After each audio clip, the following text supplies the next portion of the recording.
Hello everybody, Bandicoot Commando 95 here, and welcome to my brand new Let's Play of Assassin's Creed Brotherhood. Brotherhood is the sequel to Assassin's Creed 2. It didn't exactly get to Assassin's Creed 3 right away. That would take another, 3-4 years. I don't care about the Uplay stuff. I don't have Uplay on me. And Brotherhood, it's basically during the time, and because of how critically acclaimed Assassin's Creed 2 was, Ezio had a story of his own, essentially, that would be referred to as the Ezio trilogy, starting with Assassin's Creed 2, then Brotherhood, and then it would end with Revelation. So, Brotherhood's basically the interquel of said trilogy, before it gets to Assassin's Creed 3. So here we go with Assassin's Creed Brotherhood. You can get this on either PS3, 360, or through the Ezio trilogy, as mentioned, on PS4, Xbox One, and on Steam, both the original and part of the trilogy. The Ezio trilogy version, much like with Assassin's Creed 2, although at the time, I think when I did Assassin's Creed 2, the Ezio trilogy wasn't out just yet. But anyway, the Ezio trilogy version on PS4 and Xbox One come with all the DLC. And I believe the multiplayer mode is still intact, but let's get started. Okay, yep, my old file is gone. That is good. Let's go. Disregard what you just saw there. Oh, that's right. I'm so used to PS4 that I... There we go. We'll just call ourselves... Yeah, we'll just call ourselves Ezio. I don't think anyone ever expects to wake up one morning and find themselves caught in the middle of a war between two secret organizations. I know I didn't. But here I am. On one side are the Templars, better known these days as Abstergo Industries. They're in the business of control. Politics, economics, technology. They won't stop until every single one of us serves them. Literally. Fighting against them are the Assassins, a group dedicated to safeguarding humanity's free will. I was born into the Brotherhood. A couple of weeks ago, the Templars found me. They took me prisoner. Strapped me into a machine they built and put me to work. It's called an Animus. And it's where I spent most of my time. Exploring the memories of my ancestors, discovering entire lives locked deep inside my DNA. First, I revisited the life of Altair ibn La'ahad, an assassin from the Crusades. The Templars wanted the location of something known as a Piece of Eden, an ancient artifact capable of bending people to their will. Once the Templars had what they were looking for, they decided my usefulness had come to an end. But Lucy saved me. Lucy. When things were at their worst, she revealed herself to be an assassin and helped me escape. I was hoping that would be the end of my misadventures. But we were just getting started. Back into another Animus I went. Now, I'm reliving the memories of Ezio Auditore da Firenze, my ancestor from the Renaissance, searching for a path forward. Through the bleeding effect, I'm becoming an assassin in more than just name. It will come in handy as the Templars prepare to enslave us all. They found us. They've crashed our hideout and we're fleeing the scene looking for a place to hide. Only there isn't any and time is running short. My name is Desmond Miles, and this is my story. And that is Nolan North, I tell ya. Wonderful voice actor he is.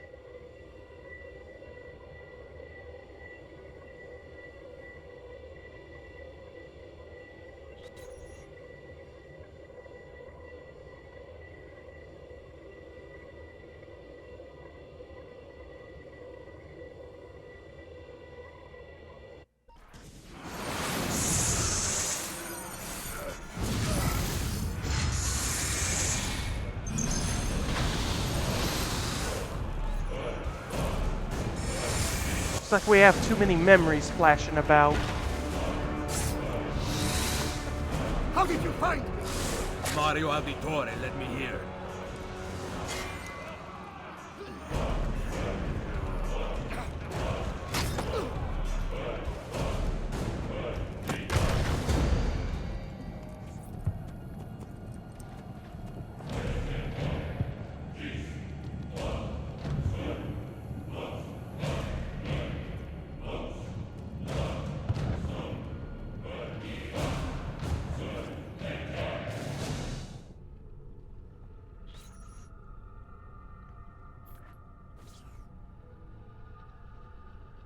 Rebecca? What's going on? I have to run some diagnostics. I'll get back to you.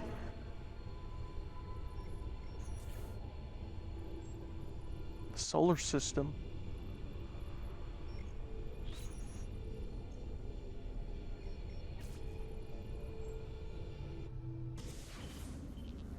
It is done. The message is delivered. We are gone now from this world. All of us. We can do no more. The rest is up to you, Desmond. What? Who is Desmond? I don't understand. Please, wait. I have so many questions.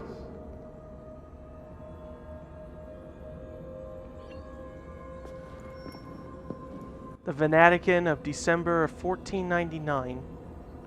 This is right after Assassin's Creed 2, right after we finished our business.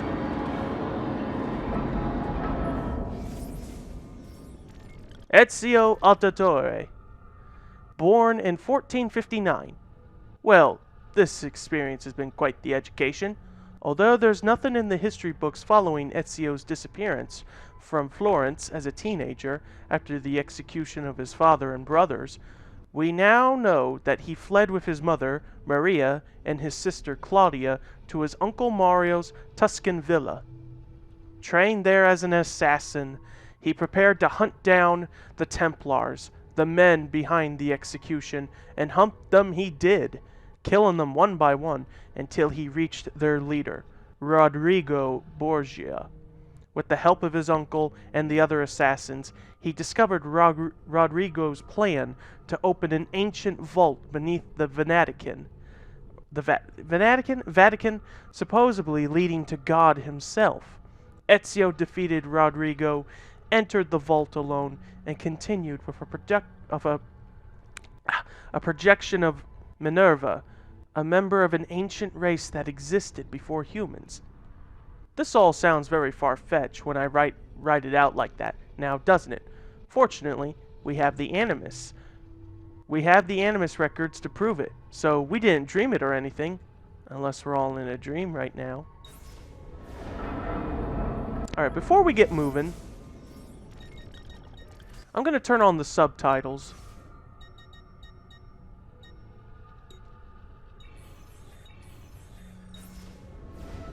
There we go. Let's go.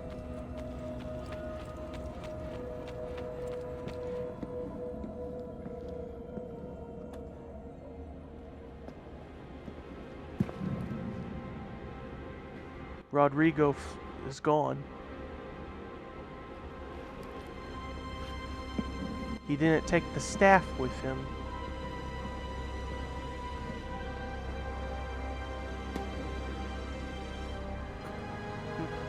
It's firm in place.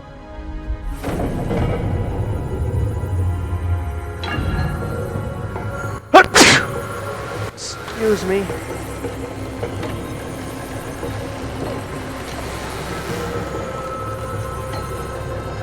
Let it go, Ezio. Better to be forgotten than buried.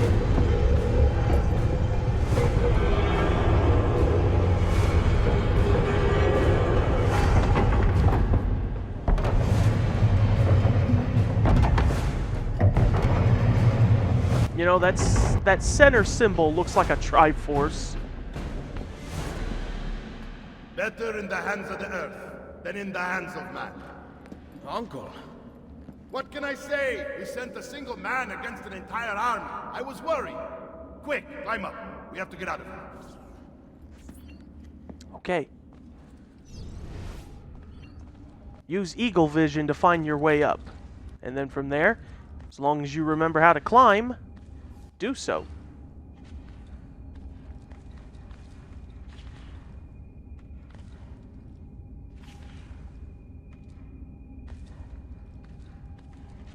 Okay, and hop. Wait, hold on. Oh, alright. You would not believe the things I have seen, Mario. Then be sure to stay alive that I might hear of them. I expect opposition. And I expect the Borgia to mourn the loss of many lives tonight.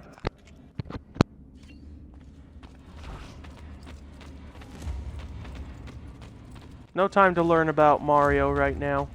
I'm sure a lot of you have seen my Assassin's Creed 2 Let's Play, but we'll save all that for later. Uh-oh. Che cosa fate qui? Assassini! God will see you pay for your crimes! You have desecrated the sanctity of this holy place! You condemn what you do not understand. We must go, Ezio. Now! Managgia! Out of the way. Excuse us. Turn away from them!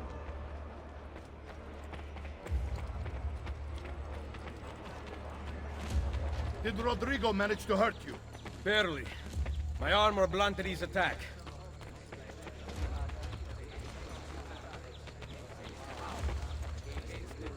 Oh, they're in the middle of a prayer, so that's why. Yeah, that's why the subtitles changed. Translating what. Ready to fight. What are you doing? Saving you from the lookout. Not bad for an old man. Agreed. You still have some skill. Buona questa. Excellent. Good one. Impressive.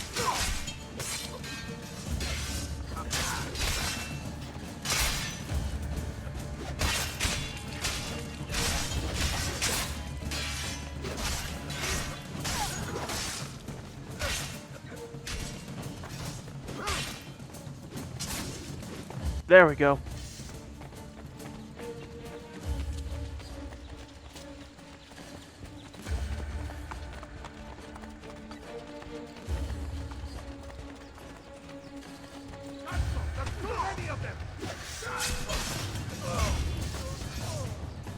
Keep going, Mario. Come on. We don't have time to play around with the guards. Alright, come on, Mario. Man, I hate it in games where you can move faster than characters you're supposed to follow, and then you overtake them, and yeah, it becomes problematic when they try to follow you when it should be the other way around.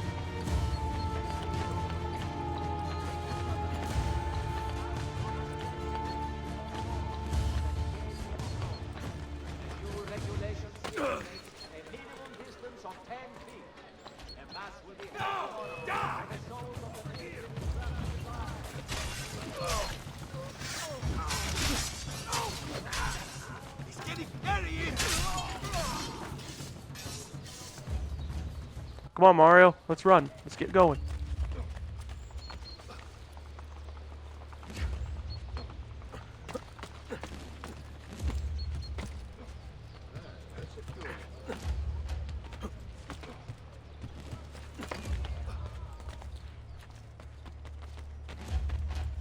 How much further? Uh-oh. Ow. Oh, I got some medicine on hand.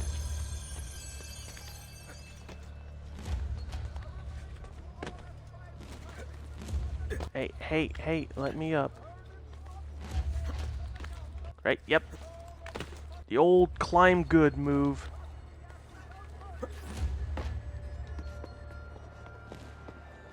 Check it out.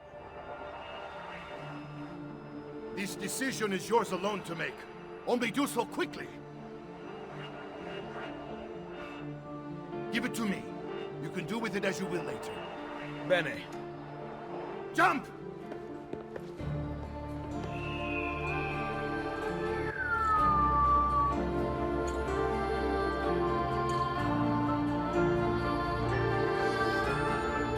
Ubisoft presents.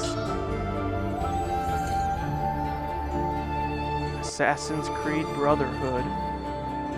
Doesn't have quite the same kind of energy that the second game opened up with, but it's still a nice way to start in a sort of where we left off kind of moment.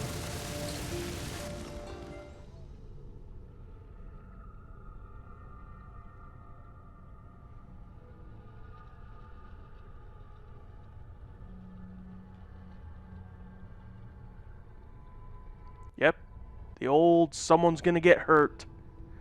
The way I just do the fist thing. Someone's gonna get hurt tonight.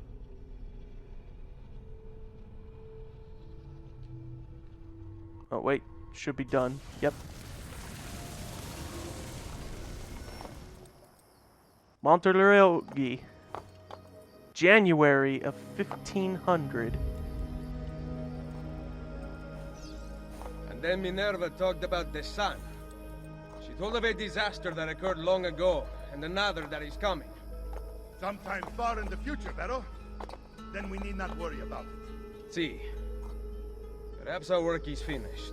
Would that be so bad? Alright, let's go.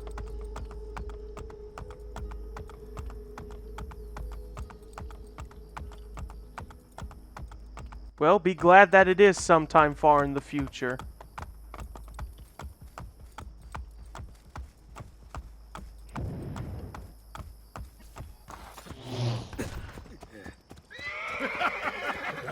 We upgraded the arsenal while you were away. Ah, and it is now customary for you to fire cannonballs at visitors. My apologies. We only installed them a few days ago. My men are still being trained in their use.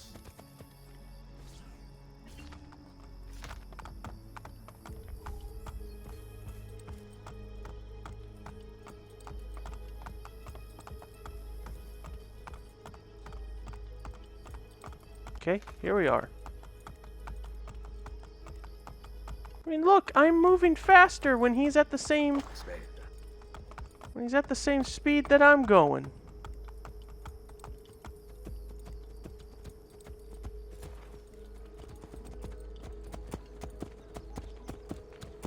Welcome back, Ezio. Hi, wonderful people. Ezio! Look, it is Ezio!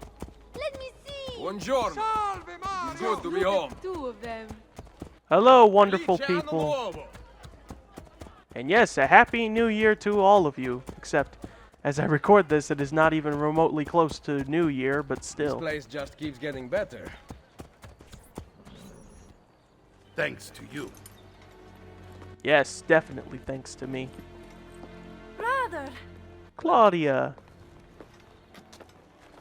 It is good to be home. How is mother? She's fine. I heard you were returning, but I'm glad to see it with my own eyes. The Contessa of Forley is here to welcome you. I had no idea you were so famous. Katarina? Here? Is it finished then? Is the Spaniard truly dead? Gather the others in Mario's study tonight. I'll explain everything there. Well, that's the Steel yourself, thing. Ezio. They will have many questions. There will be many Claudia, questions. Tell the Contessa I look forward to seeing her this evening.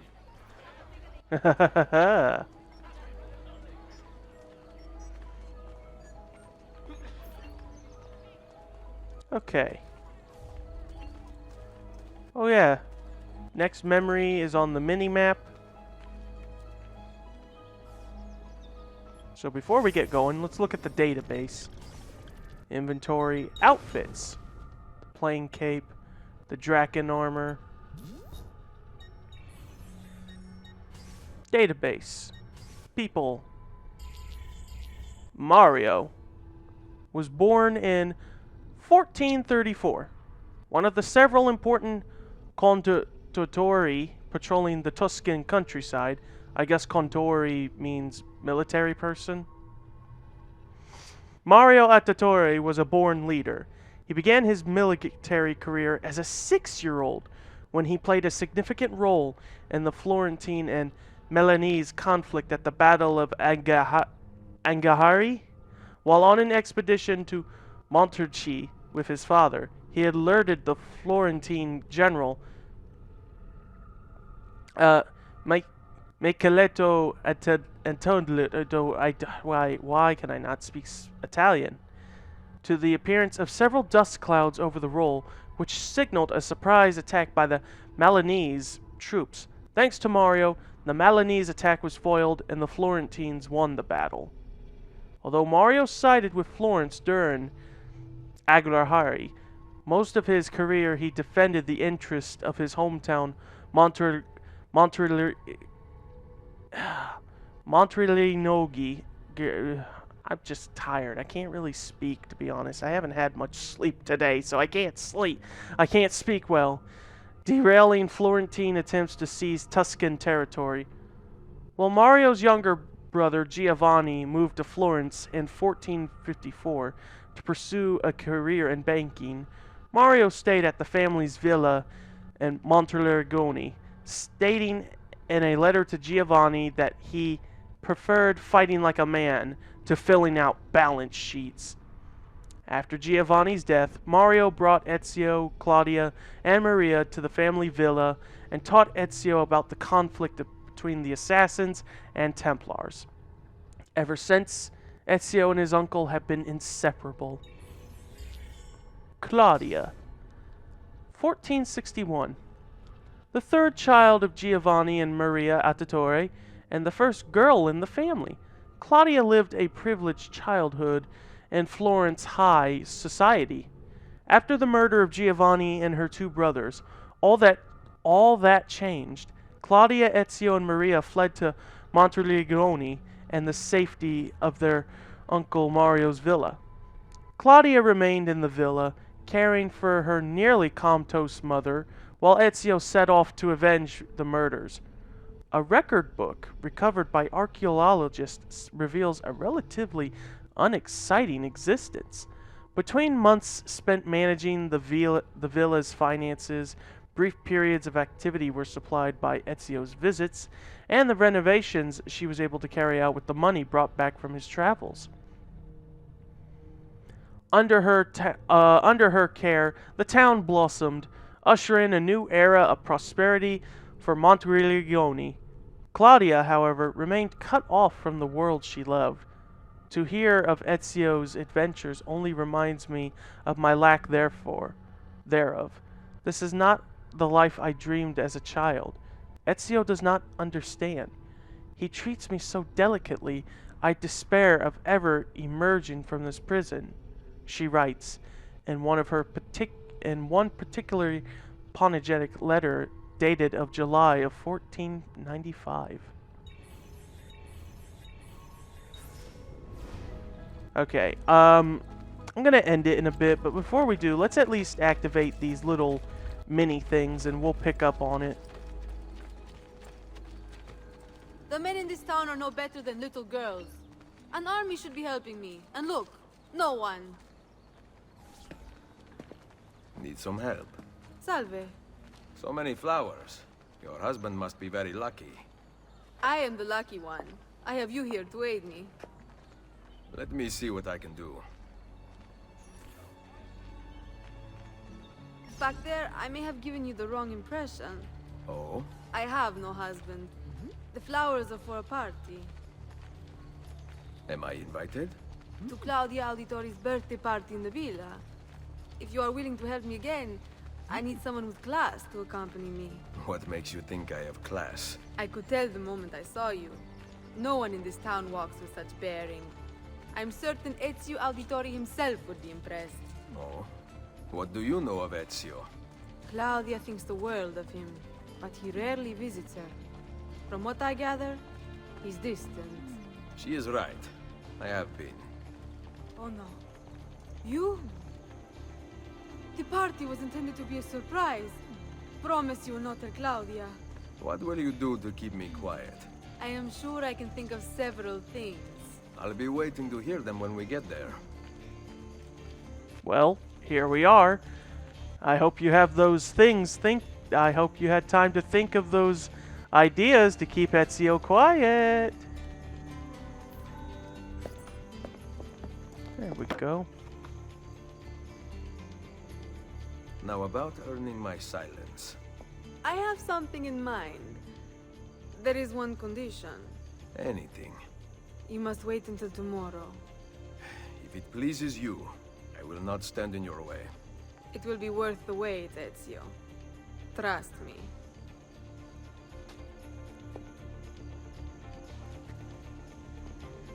Even if he has become a full-fledged man and has learned to accept that killing the killer of his family will not bring back his family, obviously, Ezio is still developed in quite a well young man of understanding and such.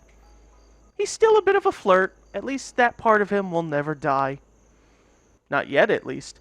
Okay, well, I'm going to have to stop here because this has been going on a little longer than it should. So, that'll do for this episode of Assassin's Creed Brotherhood. Join me next time as we continue and do the other little mini things here to get ready for the celebration of defeating Rodrigo, and also so Ezio can share with the others on what he had discovered within the vault. So I hope you'll enjoy Brotherhood. It does have some good improvements that Assassin's Creed 2 had, and I will admit, the story and most of the game itself, it's not that long. So I don't know if this is going to be long like it was the last time, or if it might be longer, but who knows. Alright, so that is it, and I will see you guys next time.